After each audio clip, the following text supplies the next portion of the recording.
Shout out to all my packet chasers. Packet chasers in the building.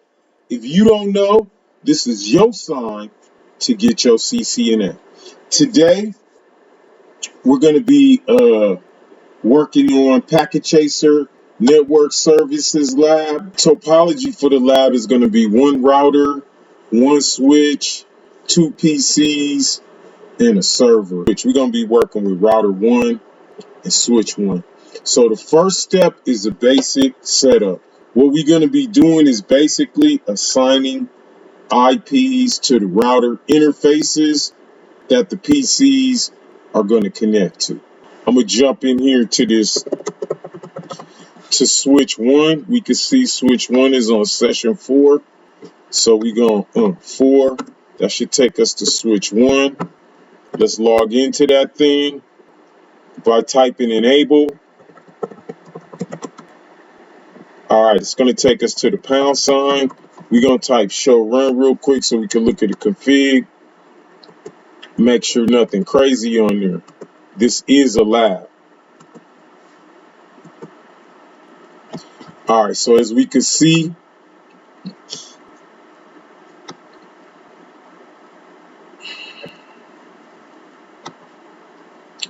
interface FE02 and FE03 are connected to PCs 1 and 2. And switch 1 is connected to, let's just draw this out real quick. All right, so we got switch 1, which is going to be the PCs are going to connect to.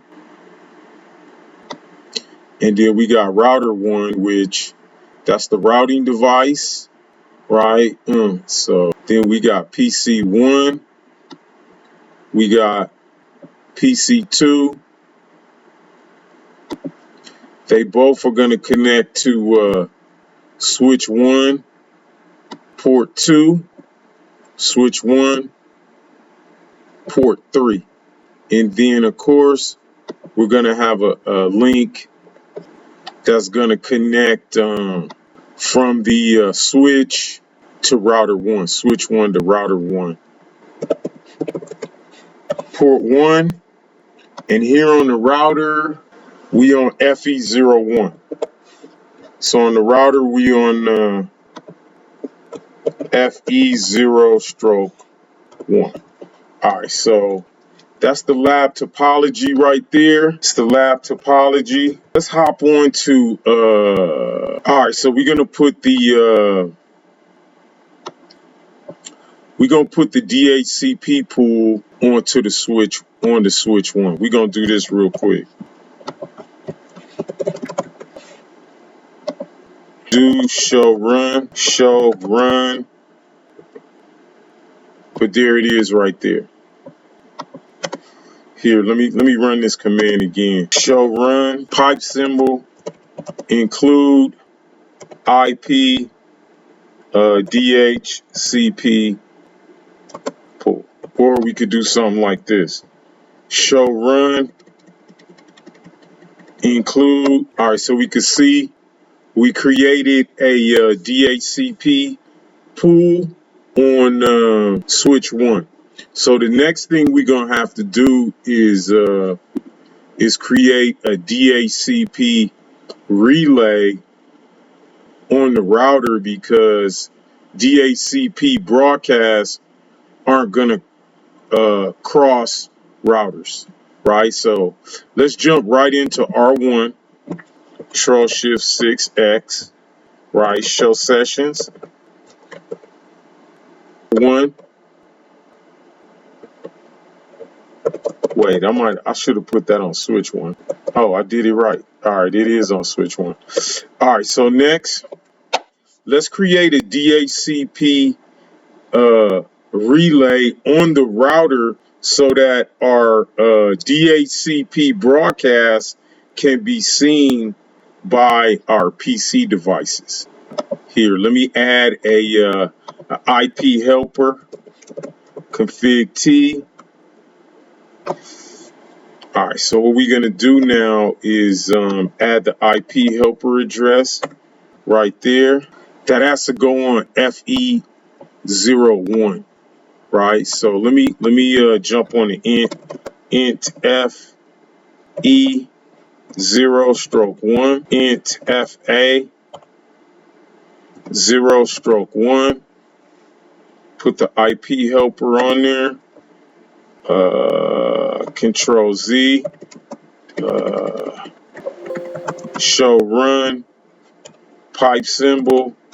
Include int fa 0/1. I'm getting kind of happy with my fingers.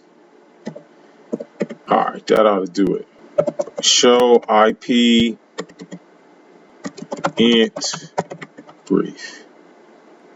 All right, fe01 show run int fa 0/1. Let's just look at it.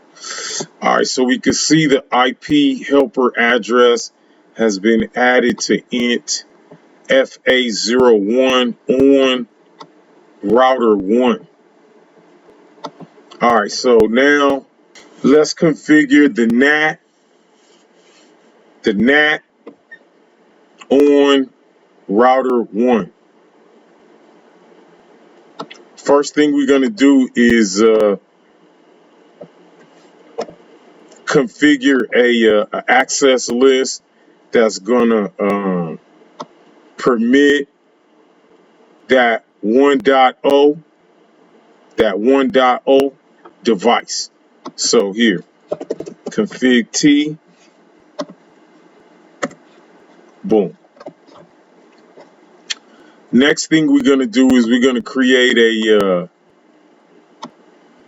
IP NAT pool.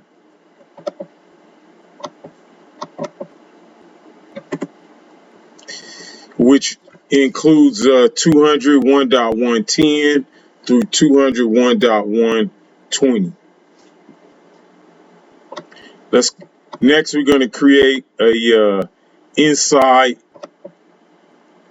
source list for the IP pool, IP NAT pool. So let's put that on interface. Hold up, let me see what connects to the router.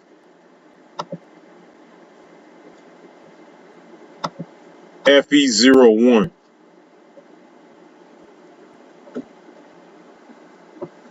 All right, so on my particular device, FA000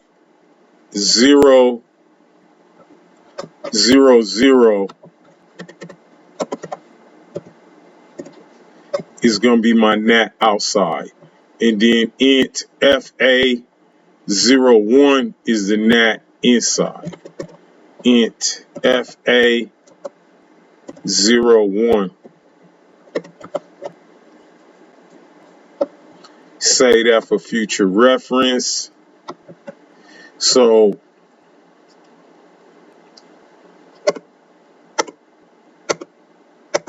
all right, next up, let's configure int FA01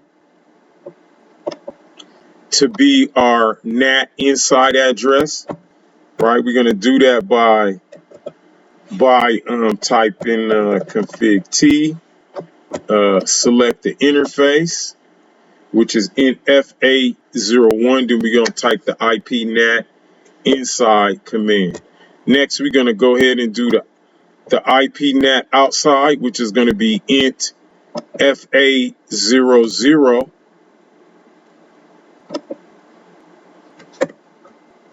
Right?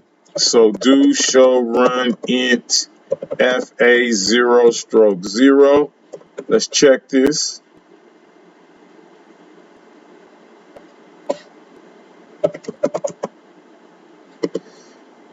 Do show run int FA0/0. My fingers is getting too happy. And then we're going to do the same command for FA01. So you can see that here we got that on the inside. And then we configure int FE00 to be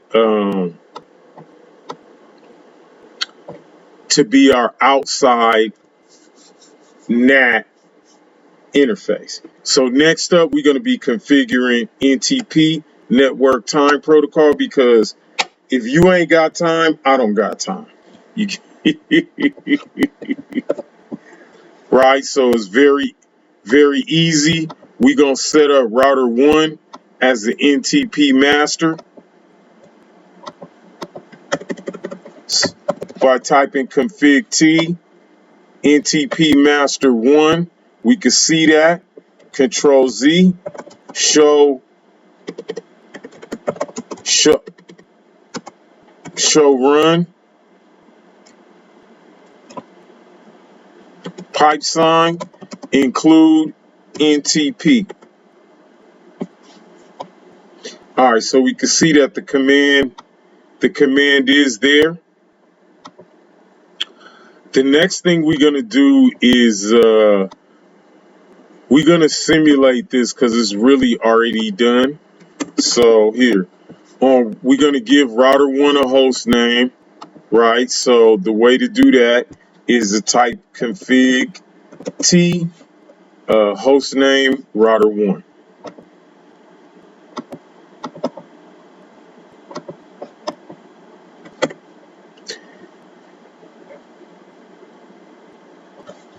Config T host name router 1. Boom. So that you can see the host name change from router 1 to R1.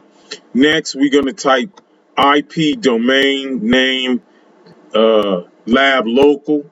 Right. I already got this set up on my router, so I don't really like to change that. Show run, include pipe, show run, pipe symbol,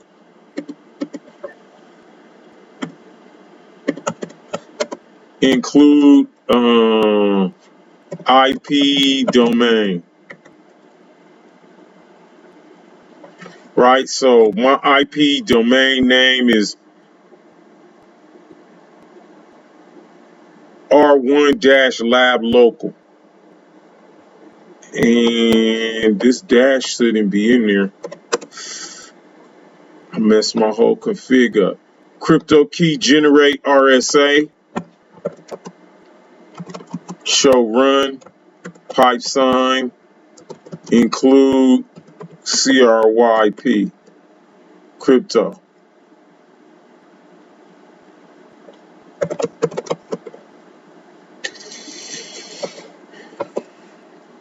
Alright, there go the crypto keys. I already generated my crypto keys, but I'm just gonna simulate it right here. It's gonna ask you already have crypto keys defined on this particular domain name. I don't want to change them because I got them memorized, so I'm gonna select no right here. But you would type yes, and then you would select the length of the crypto key that you would like to use, right? Show run here, and then you would type username, admin secret.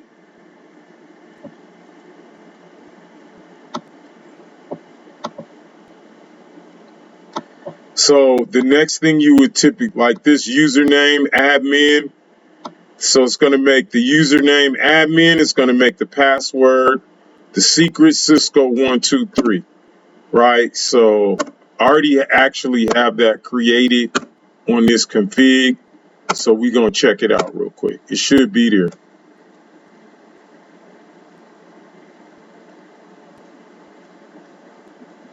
Oh, and it's not. So here, let me, that's not going to take config T. Boom. Show run. Make sure that command took.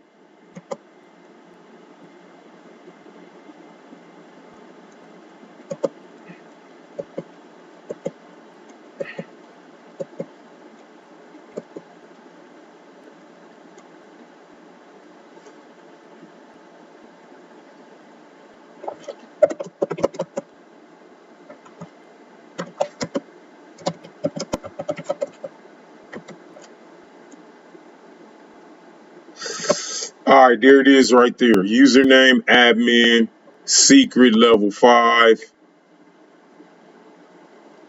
right there. So we've created a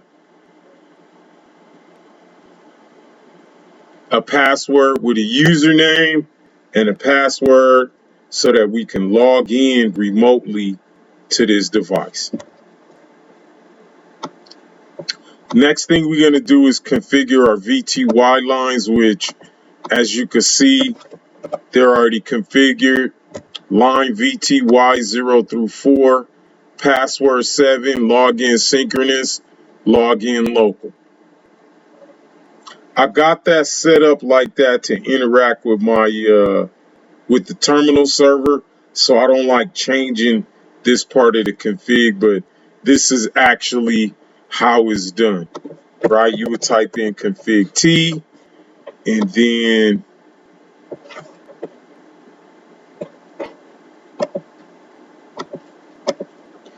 right line VTY 0 through 4, that's virtual terminal line 0 through 4.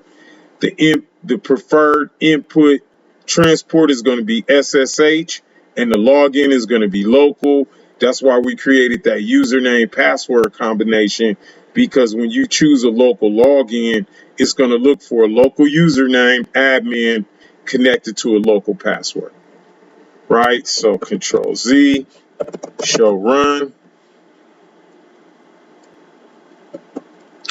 All right, the next thing we're going to do is we're going to create there's the username. There it is, admin secret. Next, we're going to go ahead and configure a syslog server. That way we can use router 1 as a host to log for warning logs. So the way we're going to do that is we're going to type config T, and then we're going to type logging host 192.168.1.10, which is the device that's going to be doing the logging. And then we're going to tell the machine to log our trap warnings. So you can see that done. Show run is going to end. We'll see it in the config. There it is right there in the config. Another way you could check is you could type like show run, pipe symbol, include logging, LOGG. There it is, logging synchronous, logging trap warnings. It didn't say logging host. Let me see. LOG logging host. See how that's what's going to happen there. Oh, it's not including that, and we know that's in the config though. I just looked at it.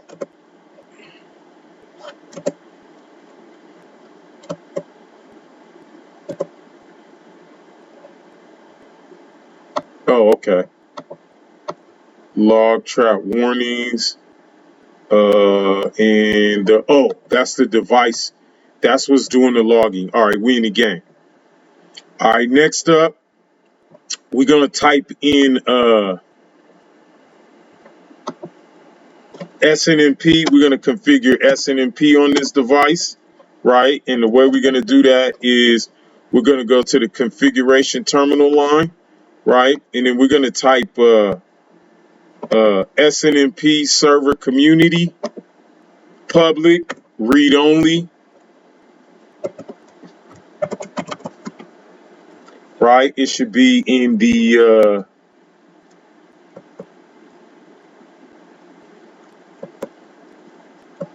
config right here at the bottom.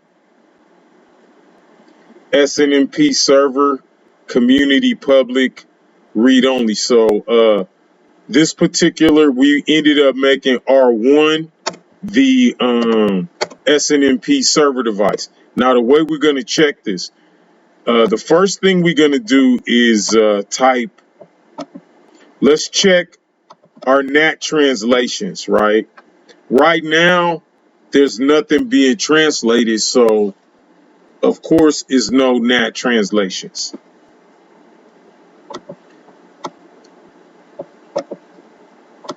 You can definitely look at some of my older videos, and you can see the device translating NATs and all of that. And I will be doing it again with the PCs connected. So show NTP status, clock is synchronized, stratum 1, reference, the nominal frequency is 25 kHz, etc. So this device is set up to be the NTP server. So let's check out the logs. Hold up. We do that by typing show logging. Boom.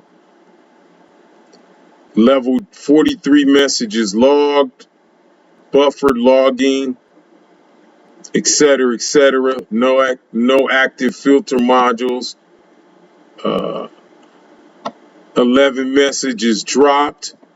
1 message rate limited. 0 flushes. Boom. All right. Now let's the last thing we want to do today is let's check on our SSH. Let's check on our SSH. 45 messages logged. They're logging to UDP port 514. We good. All right. Next thing we're gonna type is show IP SSH. So we can see SSH is enabled. I don't know what version 1.99 is, but I'm gonna have to look that up. You get here, let me add that to my notepad so I can look it up after we done with this lab.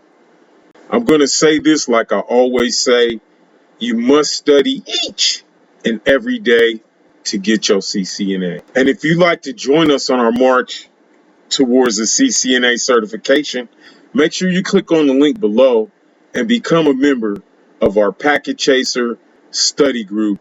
I do appreciate each and every one of you for coming through today. Shout out to all my Packet Chasers. Packet Chasers in the building.